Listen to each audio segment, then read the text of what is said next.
नमस्कार दोस्तों, मैं अनूप कुमार श्रीवास्तव आप लोगों का स्वागत करता हूं सब कुछ पढ़ो चैनल पे। तो चलिए बच्चे, सब कुछ पढ़ो चैनल के क्लास को आगे बढ़ाते हैं, लेकिन हमें की तरह हमें पहले हमारा क्या जानना है, चैप्टर।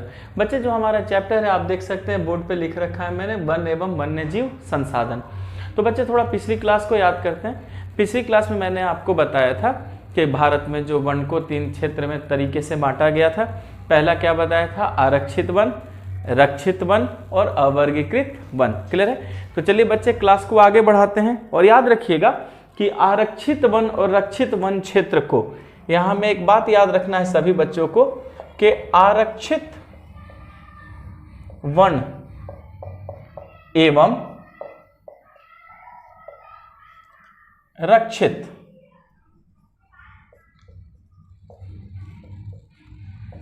वन क्षेत्र को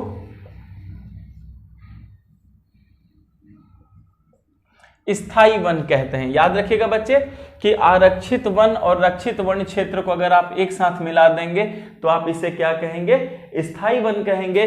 और याद रखिएगा कि मध्य प्रदेश में स्थायी वन सर्वाधिक है। मध्य प्रदेश में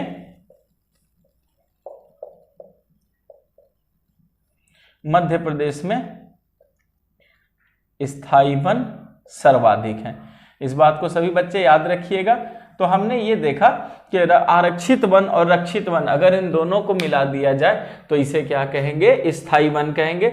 और मध्य प्रदेश में स्थायी वन क्या है बच्चे, सबसे ज्यादा है। और आप ऐसा समझ सकते हैं बच्चे कि मध्य प्रदेश में लगभग 75% आपको क्या मिलेंगे, स्थायी वन मिलेंगे। क्लियर है? लेकिन बच्चे उत्तर पूर्वी भारत और गुजरात में अगर देखा जाए तो यहां थोड़ा सिनारियो बच्चे बदल जाएगा। कि सभी लोग याद रखिएगा कि पूर्वोत्तर भारत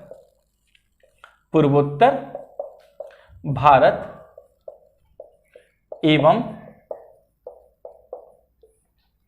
गुजरात में अवर्गीकृत वन सर्वाधिक है। इस बात को याद रखिएगा सभी बच्चे कि गुजरात और मैं अगर पूर्वोत्तर भारत की बात करूं तो इन दोनों जगहों में मैं ये देखता हूं कि यहां पर क्या है बच्चे, अवर्गीकृत वन बहुत ही ज्यादा है। क्लियर हो चुका? चलिए तो बच्चे यहां तक हमने इन चीजों को सीख लिया। अब हमारा जो अगला पॉइंट है वो है समुदाय और वन संरक्षण। जरा देखेंगे कि समुदाय और वन संरक्षण कैसे हो सकता है एक साथ। समुदाय मतलब बच्चे हमारा जो समाज है। क्लियर है? पहले मैं इसे मिटा दूं, ठीक है। चलिए हम अपने अगले पॉइंट पर चलते हैं। और हमारा अगला पॉइंट क्या है बच्चे, समुदाय और वन संरक्षण। यानी कहीं ना कहीं समुदाय को वन संरक्षण से जोड़ना है। क्लियर है? यहां देखिए बच्चे हमारा अगला पॉइंट है समुदाय और वन संरक्षण। क्लियर है सभी बच्चे? तो हमारा अगला पॉइंट हो गया समुदाय और वन संरक्षण। याद रखिए बच्चे, जैसे मैंने आपको बताया था कि वनों के आसपास बहुत सारे क्या होते हैं, समुदाय भी रहते हैं। तो याद रखिएगा कि समुदाय क्या करते हैं कि जो वन संरक्षण के लिए क्या करते हैं कि वो मिलकर काम करते हैं, जुड़कर काम करते हैं। लेकिन पहले एक बात बताइए बच्चे, क्या वन संरक्षण की नीतियां भारत में कोई नई नीति है? अगर अभी सोचा जाए तो एक बात सभी बच्चे याद रखिएगा कि वन संरक्षण की नीतियां कोई नई बात नहीं है, पहले भी ढेर सारी। ओके बच्चे, तो चलिए अभी जो हमारा नेक्स्ट पॉइंट है सभी लोग ध्यान दीजिएगा। हमारा नेक्स्ट पॉइंट है समुदाय और वन संरक्षण। समुदाय और वन संरक्षण। बच्चे पहले एक बात समझिए, वन संरक्षण के लिए भारत में बहुत सारी नीतियां बनी। ऐसा नहीं सोचना है कि वन संरक्षण की नीति क्या कोई नई बात है। याद रखिएगा पहले भी स्वतंत्रता के बाद से या पहले से भी उपनिवेश काल में भी नीतियां थी, स्वतंत्रता के बाद भी बहुत सारी नीतियां बनी। इसका मतलब है कि हमें यह नहीं सोचना है कि भारत में जो है वन संरक्षण के लिए नीति कोई नई बात होगी। अच्छा एक बात समझिएगा बच्चे कि एक्चुअली वनों में ये देखा जाता है कि कुछ मानव प्रजाति के आवास भी हैं। हमें इस बात को याद रखना है बच्चे कि वनों में कुछ मानव प्रजाति के आवास हैं। याद रखिएगा बच्चे वनों में भी लोग रहते हैं, तो कुछ मानव प्रजाति के क्या हैं, आवास हैं।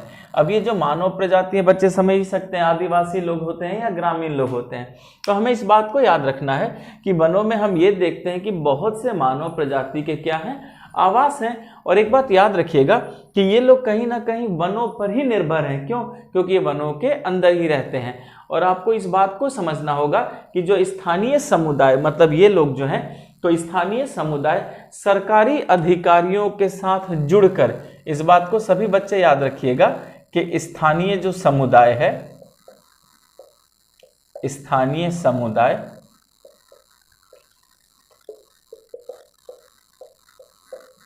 सरकारी अधिकारियों से,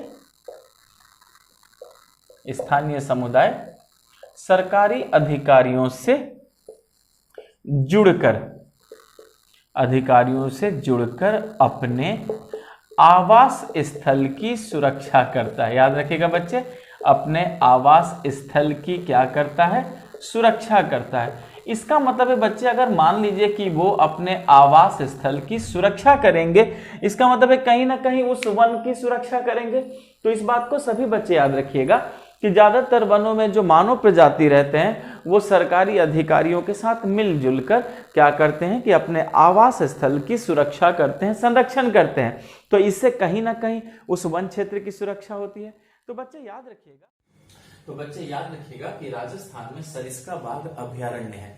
तो याद रखिएगा यहाँ के लोगों ने खनन कार्य रुकवाने के लिए संघर्ष किया। तो हमने देखा कि सरिस्का में क्या होता था? खनन कार्य। क्या होता था? खनन कार्य।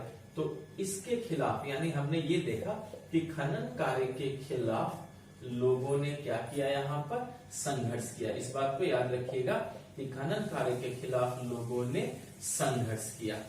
लोगों ने क्या किया? संघर्ष किया। क्योंकि यहाँ पर लोग क्या है? अवैध रूप से जो भी हो खनन कार्य कर रहे थे। तो सरिस्का बाघ अभयारण्य के लोगों ने अधिकारियों के साथ मिलकर खनन कार्य के खिलाफ क्या किया बच्चे? संघर्ष किया। उसी तरह एक बात याद रखिएगा कि राजस्थान के अलवर में 5 गांव के लोगों ने लगभग, इस बात को याद रखिएगा बच्चे कि राजस्थान के ही अलवर में, जरा इस घटना को भी हमें ध्यान देना है कि राजस्थान के अलवर में 5 गांव ने, बच्चे याद रखिएगा 1200, कितना? 5 गांव मिलकर के 1200 हेक्टेयर भूमि, 1200 हेक्टेयर भूमि। बच्चे ये कम नहीं होता। तो हमने देखा कि राजस्थान में अलवर में 5 गांव के लोगों ने 1200 हेक्टेयर भूमि बच्चे एक अभयारण्य के लिए दी, जिसे क्या नाम दिया गया था? उसका नाम था बच्चे भैरव देव डाको सेंचुरी। तो हेक्टेयर भूमि को क्या इन लोगों ने घोषित किया? भैरव देव डाकर सेंचुरी घोषित किया। तो आप समझ सकते हैं बच्चे कि राजस्थान के अलवर में 5 गांवों के लोगों ने मिलकर के 1200 हेक्टेयर भूमि को क्या घोषित कर दिया बच्चे? भैरव देव डाको सेंचुरी। यहां तक समझ में आया? ठीक। उसके बाद भी बच्चे आपको पता होगा कि हिमालय में प्रसिद्ध चिपको आंदोलन चला था, सुंदरलाल बहुगुणा ने चलाया था। तो ये जो हिमालय क्षेत्र में चिपको आंदोलन चला गया था, ये पेड़ को कटने से रोकने के लिए ही चलाया गया था। हिमालय क्षेत्र में बच्चे चिपको आंदोलन शुरू हुआ था। इस बात को याद रखिएगा कि हिमालय क्षेत्र में क्या शुरू हुआ था? चिपको आंदोलन। हिमालय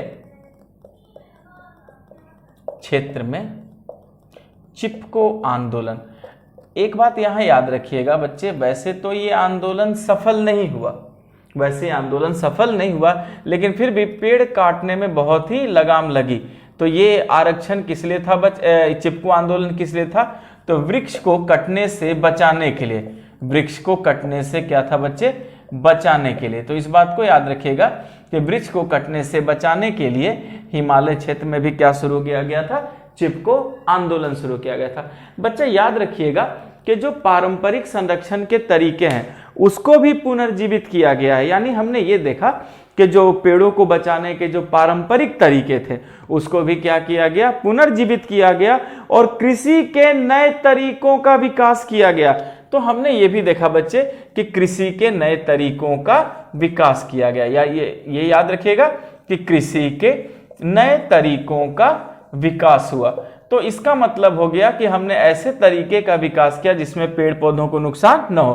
तो कृषि के नए तरीकों का क्या हुआ बच्चे, विकास हुआ। और जैसा मैंने अभी आपको क्या बताया था कि पुराने तरीके भी पेड़ों के संरक्षण के, उसको भी क्या किया गया, पुनर्जीवित किया गया। एक बात सभी लोग याद रखिएगा कि टिहरी में भी किसानों ने बीज बचाओ आंदोलन किया था। याद रखिएगा, टिहरी के किसानों ने क्या कहा था, बीज बचाओ आंदोलन। टिहरी के किसानों ने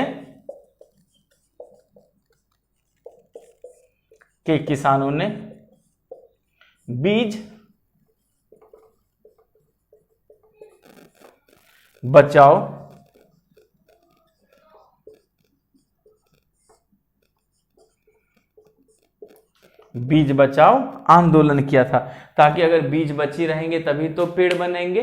तो इन चीजों को हमने सीखा।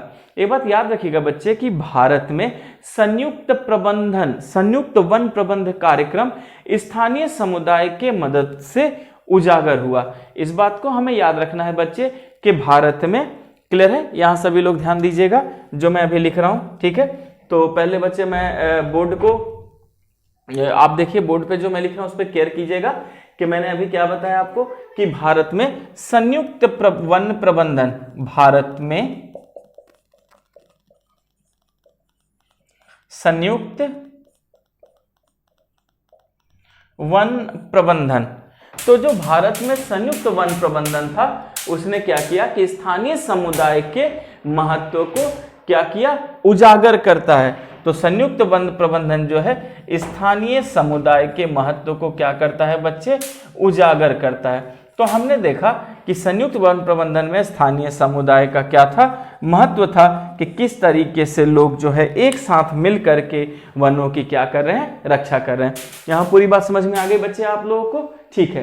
फिर याद रखिएगा बच्चे कि 1988 में उड़ीसा में, इस बात को सभी लोग केयर कीजिएगा कि 1988 में उड़ीसा में भी, क्लियर है, तो 1988 में उड़ीसा में अधिकारी और ग्रामीण जो हो गया, क्या हो बच्चे कि 1988 में उड़ीसा में संयुक्त वन प्रबंधन का पहला प्रस्ताव पारित किया गया। इस बात को याद रखिएगा बच्चे कि 1988 में उड़ीसा में, यहां तक आप चीजों को समझ चुके हैं ना।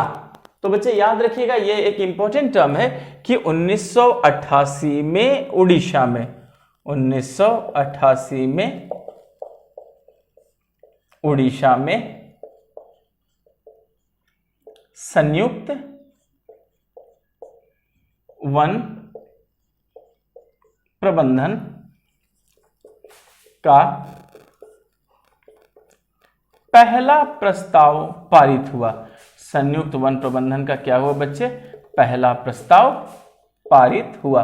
तो हम देख सकते हैं कि 1988 में उड़ीसा में संयुक्त वन प्रबंधन का क्या हुआ बच्चे, पहला प्रस्ताव पारित हुआ और गांव के स्तर पर संख्या बनी, संस्था बनी। इस बात को याद रखिएगा कि क्या हुआ बच्चे कि गांव के स्तर पर संस्था बनी। ये भी बहुत अच्छी बात है बच्चे कि हमने देखा कि गांव के स्तर पर क्या बनी, इसमें संस्था बनी, ताकि हम वन और वन्य जीवों को क्या करें, बचा सके, इनको नुकसान कम से कम हो। अच्छा, वन विभाग के अधिकारी और ग्रामीण एक साथ आ गए। इस बात को भी याद रखिएगा बच्चे कि वन विभाग के अधिकारी एवं ग्रामीण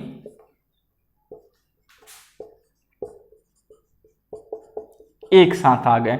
तो देख सकते हैं कि इस तरह स्थानीय समुदाय का प्रयोग हुआ। और जब दोनों एक साथ आ गए तो याद रखिएगा कि ये दोनों परस्पर लाभ के भागीदार बने। इसका मतलब है कि वनों से जो भी लाभ होगा उन सब के ये दोनों क्या होंगे, बराबर के भागीदार होंगे। यानी वन का आधा लाभ जो है अधिकारियों को मिलेगा और आधा लाभ जो है क्या मिलेगा, उन ग्रामीण लोगों को मिलेगा जो भी वन की उपज से लाभ होगी। तो देख सकते हैं इससे क्या हुआ, दोनों सहयोगी हो गए। और बच्चे याद रखिएगा कि भारत में हर जगह अब स्थानीय समुदाय को, भारत में हर एक जगह स्थानीय समुदाय को प्राकृतिक संसाधन प्रबंधन में शामिल करना चाहिए। इस बात को भी याद रखिएगा कि भारत में अब सभी जगह, भारत में सभी जगह स्थानीय समुदाय को शामिल करना चाहिए। तो तो जब बच्चे स्थानीय समुदाय शामिल होंगे तो जाहिर है कि वन एवं वन्य जीवों का संरक्षण भी होगा और जो लाभ होगी उसके सब क्या होंगे, बराबर भागीदार होंगे। तो देख सकते हैं बच्चे कि इन सुरक्षात्मक कदमों से और स्थानीय जनता के सहयोग से, वन में रहने वाले लोगों के सहयोग से हम पारिस्थितिक तंत्र को बचा सकते हैं, पर्यावरण को बचा सकते हैं और अंत में हम इस मुद्दे पर पहुंचते हैं बच्चे कि वन एवं वन्य जीव संसाधन को भी बचा सकते हैं, संरक्षित कर सकते हैं, ताकि आने वाली पीढ़ी भी इन संसाधनों को अच्छे से देख सके। पूरी बात समझ में आ गई बच्चे? तो सब कुछ पढ़ो चैनल को ज़्यादा से ज़्यादा लाइक करें, शेयर करें, सब्सक्राइब कीजिए। Thank you.